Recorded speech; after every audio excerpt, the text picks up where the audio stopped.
So I just want to talk real quick about a geodesic. So a geodesic is basically for a sphere. A geodesic on a sphere is the line that you draw on a sphere with the greatest radius. And so like if we think about what that means, distance. The derivative of distance is velocity, and the derivative of velocity is acceleration. So if we look at the acceleration, we need to figure out what the velocities are. So if we have a velocity, like let's say this is a road. This is a winding road, let's say, winding back and forth. Let's say you maintain a constant velocity on this road. As you get to the corners here, you're going to experience accelerations. It's called tangential acceleration because it's parallel to the road. So acceleration vectors that are parallel to the path we call tangential. And when I say we, I mean everybody. And so curvy, windy roads have a tangential component of acceleration.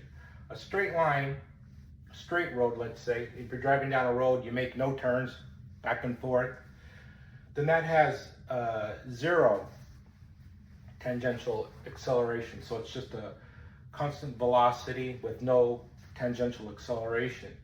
If you're going over a hill, let's say, and it's not winding back and forth, it's just a straight road that's going up and down hills, let's say, then you do have acceleration, but it's not tangential. It's not parallel to the road, it's perpendicular to the road. It's like I'm perpendicular to the floor as I stand here. The acceleration component of going down a hill or up a hill is normal or parallel to the road. So the acceleration component for a winding road is this way, parallel to the road, and the acceleration forces of going over a hill or up a hill is normal to the road, this way. So if you think of two velocities, this velocity is measured with the vector here, and then the vector 2 is measured with the velocity here. If these two vectors are right next to each other, then we add these two vectors together. We're going to get an acceleration of 0 because these two vectors are pointing in the same direction. Let's say they have the same magnitude. So the acceleration is 0. When you add these two vectors together, you get a 0 vector for the acceleration. So a car driving in a straight line, not moving up and down or sideways or anything, will have a 0 component of acceleration. If you're driving down a curvy road, when you get to the curve, one velocity vector will be pointing this way down the road, and the other velocity vector will be pointing this way down the road. So when you add those two vectors together, you're going to get a difference between them. And this difference is your tangential acceleration between vector 1 and vector 2. Your velocity vector 1 and your velocity vector 2 will give you this acceleration vector, and it's not 0. It's got some value depending on the magnitude and direction of your velocity. Also, the same is true when you're going over a hill. You're going to have a velocity vector pointing, in different directions as you go over the hill. And when you add those, and you take the two vectors, the two velocity vectors that are right next to each other, you add those two vectors together, and you're also going to get a non-zero acceleration as you go over the hill when you add the two vectors together. But the difference is when you add the two vectors together for velocity on a winding road, you get a tangential acceleration vector. And when you add the two velocity vectors that are right next to each other on a hill, you're going to get a normal acceleration vector. And so for a geodesic, it's okay to have a normal tangential vector. That's not a problem for a geodesic, but you cannot have a tangential component. If you have any tangential component, like you would on a winding road, that's a problem. So this is not a geodesic. This road here, if you're driving down this road, it's not going to be the shortest, or it's not going to be the, I don't know if it's shortest, but it's not going to be the shortest distance between 2 points. I don't know if I can say that, but it's not the most direct path between 2 points because it's winding. But if you're going over a hill, that could possibly be the shortest, that would be actually the shortest distance between, or it's the minimizing of the path, minimizing the path between 2 points. It's okay.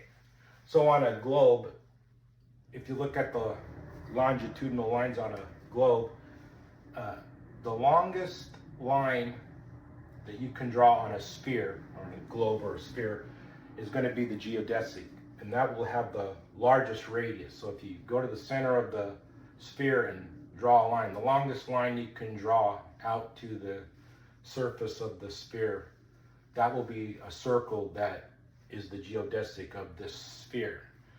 And along these lines, you'll have no tangential component of acceleration. You'll just have, possibly you could have a normal component of acceleration. Well, you will have, because it's a sphere. So you'll have a normal component of acceleration, but you won't have any tangential component of acceleration. So all of your vectors will be pointing along the line that you're traveling, along the path, and you'll have some normal acceleration forces pointing normal to the path. All these other lines will have some component of tangential force, which no longer makes it a geodesic. So, and as you move further and further up to the poles of the sphere, the acceleration, the tangential acceleration magnitudes will get larger and larger until you get to the point here where you're just spinning around in circles. You're not really going anywhere, you're just spinning in a circle at one spot, and your normal acceleration will be maximum. So your maximum normal accelerations are at the poles. Your minimum acceleration are along the in the normal. The normal acceleration is minimum along the geodesic and maximum at the 2 poles. So just remember that. The 2 poles have your maximum normal acceleration, and your geodesic has your minimum normal acceleration. And the geodesic is the shortest path between 2 points. It's the shortest path on a segment of a geodesic between 2 points. If 2 points lie on the sphere, draw a geodesic and then connect those 2 points together along a shortest path. Because you can get, like if I have a point here and a point here, I can get to those 2 points this way, or I can get to them by going around that way. So the shortest path would be from here to here, this way, and not that way. But they do lie, the 2 points do lie on the geodesic. So the geodesic is a path upon which 2 points can lie, where you can draw the shortest path.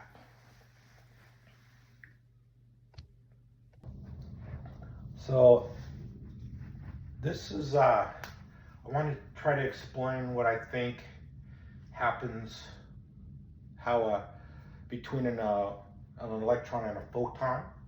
So Einstein, with the equivalence principle, said that acceleration and gravity can be thought of in the same way.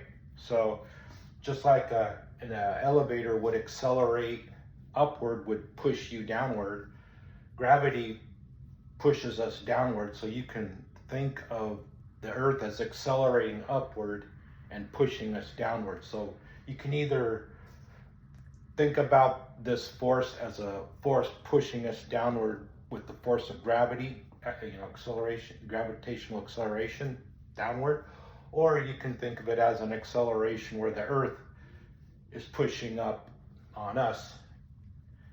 So either gravity pulls us down, or the Earth is moving upward and pushing on us. So you can replace acceleration with gravity in a lot of equations. And so if we think of an acceleration vector, so if you have a velocity here and another velocity there and you add them together, if you get a difference, then that's your acceleration vector. And if you don't get a difference, then it means you have no acceleration. So Feynman came up with like this quantum path integral where he helps to explain the path taken in quantum physics by particles. And he came up with this this diagram where it shows the vectors. You add all the vectors together to come up with the path that would most likely be taken, the probability of a particle moving through space. What path will it most likely take? And it turns out that the vectors towards the end add very little to the total outcome, and the vectors towards the center add the most to the probability outcome. And so these vectors tend to play the biggest part, and this is the most likely path that the particle will take is found in this area of vectors, and the least likely path that the particle will take is found out here on the edges. So if you add these two vectors together, since they're pointing in the same direction, their acceleration would be 0, and acceleration is like gravity, so you can think of this as having 0 gravity. And if you add these vectors together, like this one and this one, you get a difference. So you add the tip to tail of the vectors, you get this acceleration vector here. So in here you have an acceleration, it's not 0. You have increasing amounts of acceleration as you head towards the point here.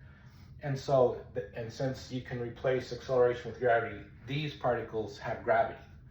So you can think of this as being an electron with some gravitational field.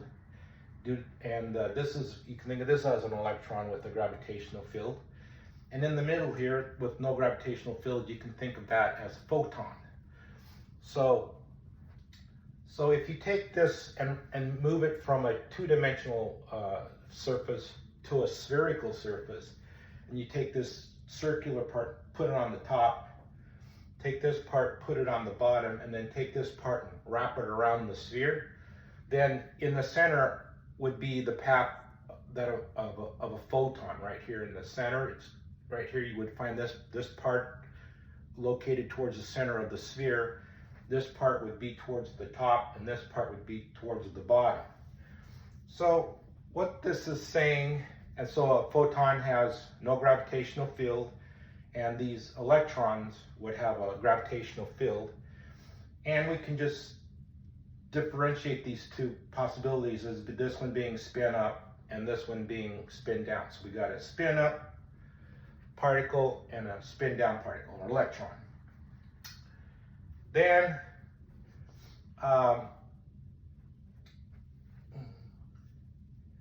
so spin up particle, spin down particle. What was I going to say?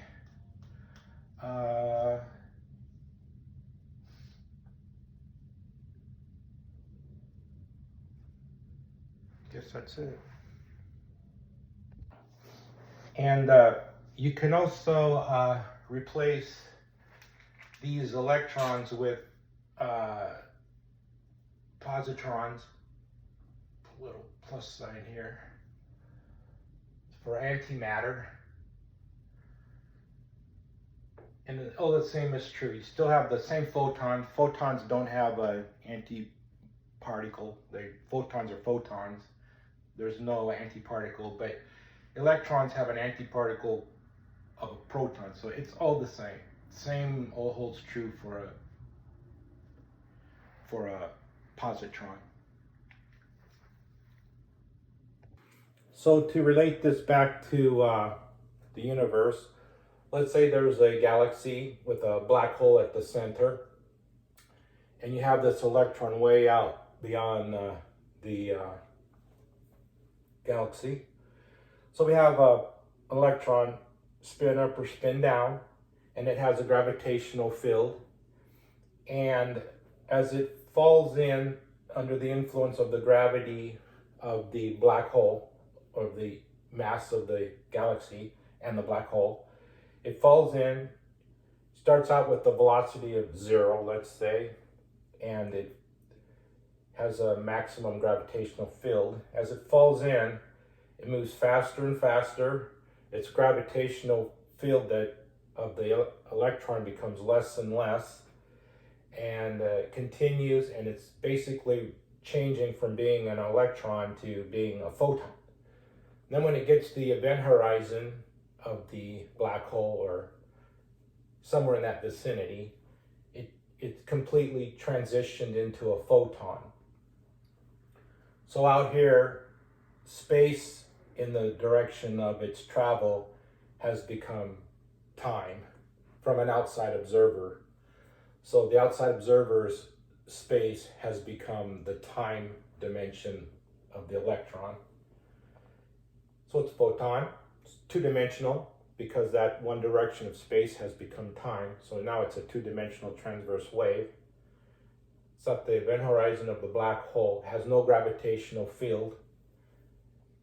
And if it continues inward towards the singularity, it now transitions not to back to an electron, but it transitions into a positron. Spin up or spin down, it doesn't matter. So it begins to increase its gravitational field, and it increases more and more until it hits the point of singularity, where the gravitational field of the positron is maximum, and it reaches a velocity of 0, and it's just basically it's spinning. And what an outside observer would consider this thing to be spinning in time. And an outside observer would consider the electron to be spinning in space. The outside observer would consider the positron to be spinning in time. And that's it.